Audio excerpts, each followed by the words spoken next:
तो अब हम सीखने जा रहे हैं कंसंट्रेटेड एसिड और डाइल्यूट एसिड्स क्या होते हैं। What are concentrated acid and what are dilute acid. देखिए आपने सॉल्यूशंस पढ़े हैं।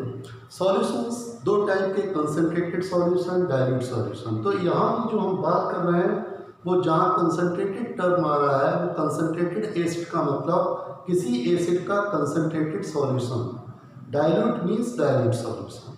टर्मिनोलॉजी में कंसंट्रेटेड सॉल्यूशन का मतलब ये होता है in which the amount of solvent और सॉल्वेंट जनरली हम क्या लेते हैं वाटर इज लेस। तब कैसा हो, सॉल्वेंट की क्वांटिटी कम हो और सॉल्यूट की ज्यादा, that is amount of solute is more. तब हम क्या बोलते हैं कंसंट्रेटेड सॉल्यूशन। तो ऐसे ही एसिडिक सॉल्यूशन में जिसमें सॉल्वेंट मींस वाटर ज्यादा हो और एसिड कम हो, कम एसिड डिजॉल्व हो, ठीक, उसको हम बोलेंगे concentrated acid.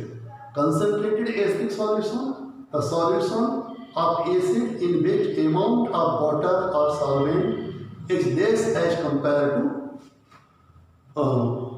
amount of acid. And dilute acid, when amount of solvent, that is water, is more than solute, means यहाँ solute क्या, acid। जब solvent की quantity means water की quantity acid से ज़्यादा है तो हम क्या बोलेंगे डाइल्यूट। मतलब देखिए क्या है, अगर आपके पास 2% 1% सॉल्यूशन है, 2% HCl सॉल्यूशन और एक 60% HCl सॉल्यूशन, मतलब इसका क्या हुआ कि इसमें केवल 2 part out of 100 part of solution, only 2 part, वो मास बाय ग्राम भी हो सकते हैं, मोल भी हो सकते हैं। तो 2% means 2 gram of HCl is present in 100 gram of solution, means 98 gram water, 2 gram HCl। इसमें 60 gram of HCl is present in 100 gram of water, means 60 gram HCl and 40 gram water। तो ये कैसे हुआ, ये कैसा सॉल्यूशन हुआ dilute, और ये कैसा हुआ concentrated HCl। Understood what is meaning bye dilute and concentrated. अब जनरली जो हम एसिड्स को रखते हैं, एसिड्स हम कंसंट्रेटेड फॉर्म में ही रखते हैं, या कोई भी चीज़ रखते हैं तो जनरली कंसंट्रेटेड फॉर्म में ही रखते हैं। रीजन उसका ये होता है कि उसके लिए हमें रखने के लिए जगह कम चाहिए। अब पता चला आपसे हमने कहा कि 200 लीटर HCl चाहिए 1% वाला, तो आप एक ड्रम में 200 लीटर थोड़ी रखोगे। बोले ठीक है आपको 1% चाहिए, हमारे पास 60% वाला है, हम उसी रेशियो में उसका कम क्वांटिटी रखेंगे, आप उसमें पानी और मिला के उसको डाइल्यूट कर लेना। लेकिन ध्यान रहे जब एसिड को डाइल्यूट करते हैं तो एसिड का डाइल्यूट करते समय थोड़ा हमें कोशिश लेना पड़ता है, क्योंकि dilution of N acid is highly exothermic process. Dilution of acid is highly exothermic. कभी आप कंसंट्रेटेड एसिड में अगर पानी की बूंद गिर जाए तो आप देखते हो एकदम बहुत सारी हीट प्रोड्यूस होती है, ठीक। Highly exothermic means those process in which heat is released are called exothermic process। तो dilution of an acid is highly exothermic process। अब इसको तो फिर हम भाई डाइल्यूट करेंगे तो हीट निकलेगी, और वो हीट निकलेगी तो अगर किसी ग्लास की बोतल में आपने या ग्लास के कंटेनर में एसिड को ले रखा है, आप उसको डाइल्यूट कर रहे हो, हीट प्रोड्यूस हुई, उस हीट से ग्लास कंटेनर क्रैक हो गया, टूट गया, तो वो तो फिर सारा एसिड भी निकल जाएगा। तो ऐसे तो डाइल्यूशन अच्छा नहीं रहेगा। दूसरी बात, जब आप एसिड डाल दिया, मान लो मैं आपसे कहूँ भैया ये एक ग्लास का कंटेनर है, बीकर है, इसमें आपने नीचे ले लिया कंसंट्रेटेड एसिड, मान लो सल्फ्यूरिक एसिड है, इसमें क्या भरा हुआ है कंसंट्रेटेड H2SO4। मैंने कहा भैया इसमें पानी मिला के इसको डाइल्यूट करो। आपने क्या लिया, ऊपर से बॉटल लिया, यहाँ से एक दूसरा कंटेनर ले लिया, और उस कंटेनर से यहाँ से आपने लिया वाटर, इसमें पोर करना शुरू कर दिया, ठीक है।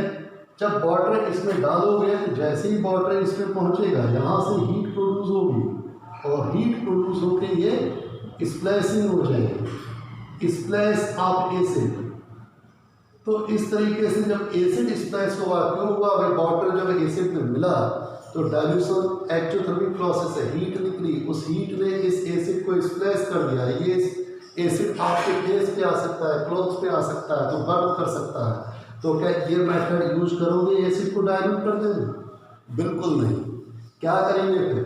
अगर इसका उल्टा करें, नीचे एक कंटेनर में हमने वाटर ले लिया, यहाँ वाटर ले लिया, भाई वाटर नीचे लो और यहाँ से एसिड लो, यहाँ पर कंसंट्रेटेड H2SO4 मिला, जितना अमाउंट चाहिए उतना अमाउंट क्वांटिटी ले लो। यहाँ से धीरे धीरे स्लोली, कैसे?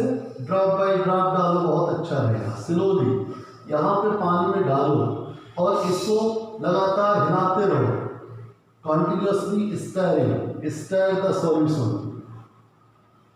जिससे क्या होगा भैया, अगर ऐसे करोगे तो क्या होगा, ये एसिड इसमें पहुंचा, थोड़ा गिरा, नीचे पानी है, थोड़ी हीट प्रोड्यूस होगी, वो थोड़ी हीट इसको चला रहे हो, वो सारे पानी में डिस्ट्रीब्यूट हो जाएगी। तो स्प्लैशिंग के लायक इतनी हीट नहीं बचेगी कि स्प्लैश हो।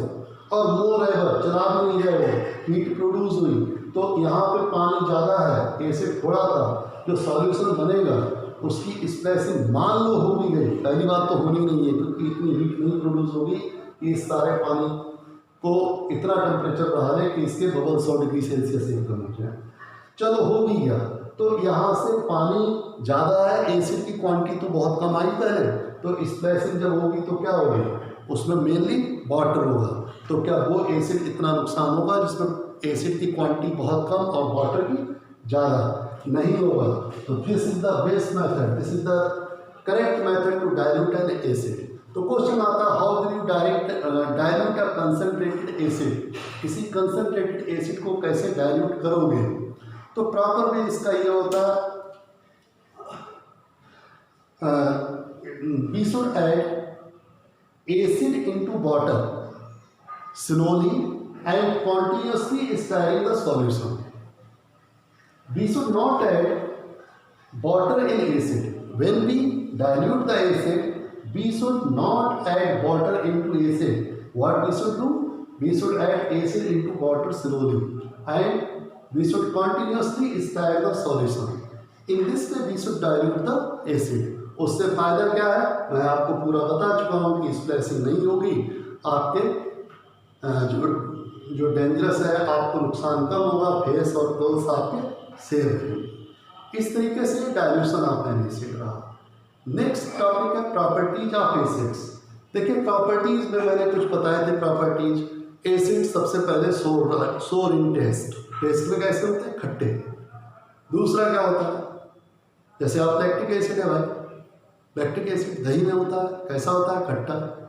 सिट्रिक एसिड नींबू में होता है, कैसा होता है, खट्टा।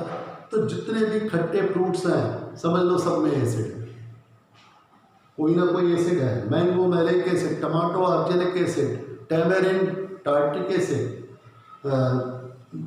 कर्ड लैक्टिक एसिड, तो और बहुत सी चीज़ें हैं जिनमें डिफरेंट एसिड्स प्रेजेंट होते हैं, जिसकी वजह से उनकी सॉल्वेंस होती है। अब यहाँ पर दूसरी चीज़ आती है कि एक तो ये हो गया टेस्ट वाइज, दूसरा इनको हम केमिकली कैसे पहचानें कि ये एसिड है या नहीं है। भैया हर एसिड रखा हुआ है, मैंने कहा भाई बताओ ये लिक्विड रखा हुआ है, पानी की तरह लग रहा है। मैंने पूछा बताओ भाई ये एसिड है या बेस है, बोले रुको अभी चख के देखते हैं, और पता चला वो कंसनट्रेटेड सल्फ्यूरिक एसिड था। तो क्या आप चख के देख के बताओगे कि ये एसिड है? बिल्कुल नहीं। क्या करना है, लिटमस पेपर से। एसिड दो टाइप के लिटमस पेपर ले लो, एक ब्लू होता है एक रेड होता है। ब्लू लिटमस पेपर लेते हो, एसिड में डालोगे तो रेड कन्वर्ट हो जाएगा, और रेड लेते हो तो कलर चेंज नहीं होगा। Means acid turns blue litmus to red. तो अगर वो सॉल्यूशन एसिडिक है तो ब्लू लिटमस को रेड में कन्वर्ट कर देगा। तीसरी प्रॉपर्टी और इसमें हम देखते हैं कि क्या एसिड के solution, aqueous solution electricity conduct करते हैं? हाँ बिल्कुल करते हैं, क्यों नहीं करेंगे। आपको बताया गया था कि एसिड्स के सॉल्यूशन मीन्स दो सॉल्यूशंस विच कंटेन्स आइंस, कोई भी ऐसा सॉल्यूशन जिसमें आइंस होंगे, चार्ज पार्टिकल्स होंगे और वो मोशन में हो सकते हैं तो इलेक्ट्रिसिटी कंडक्ट करते हैं। Charge in motion is electricity.